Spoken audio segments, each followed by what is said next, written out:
前的女人24小时生活在车上，即使刮风下雨也是从不下车，远离城市，过上悠闲舒适的房车生活。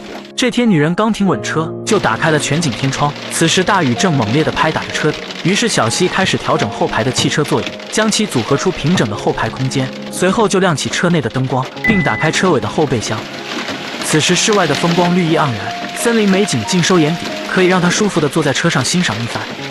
完成灯光的架设和搭建后，女人就继续开始组装搭建。没多久的时间，露营桌椅和各类装备都摆放了出来，还在车尾后备箱前放置了楼梯，方便自己进出房车内部。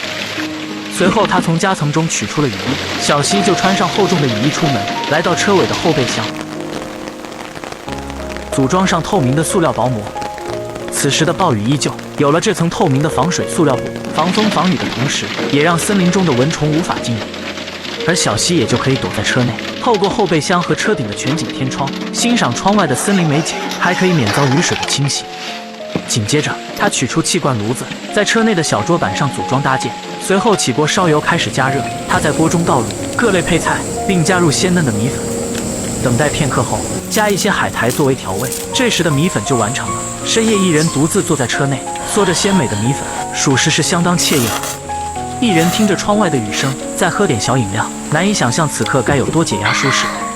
随后，他将锅碗瓢盆洗净，再利用锅子起锅烧油热几个煎饺蛋、紫苏叶加上煎饼，作为晚上的小吃非常舒适。车内还储存了不少新鲜的水果食物，只需放在冰箱之中，就能随时吃上大餐。吃饱喝足后，小西也决定早点睡去。于是他回到车内，将四周的窗户都铺设上保温隔热棉，在保证隐私的同时，也能让车内更加温暖舒适。经过他的巧手布置后，整辆房车就变得充满隐私。于是他将车后备箱空间简单整理，铺设上柔软弹性十足的睡垫，将自己裹进睡袋之中，再给自己安排上电暖气，吹一个空气枕头作为今晚的小卧室。随后他便熄灭灯火，在房车内早早睡去。第二天一早，全景的天窗透进了阳光，也让小西早早醒来。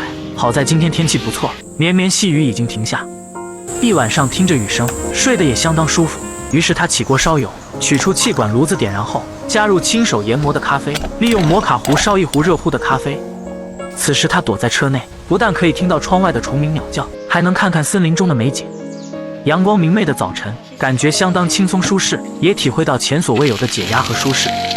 紧接着他借用刚才的气罐炉子，利用铁锅煎烤荷包蛋和牛肉，把热乎的米饭裹上海苔，自制了美味寿司。一早上吃上这样的大餐，属实是相当惬意舒服了。吃饱喝足后，小西便迅速完成了收拾，把各类装备洗干净后收纳起来。随后他便将各类装备放回车中。车内的空间虽然看似不大，却藏有不少暗格空间，可以将各类露营的装备全都放下。经过收拾和折叠，重新将小车座椅翻折起来，清理干净，他也便继续踏上他的露营之旅。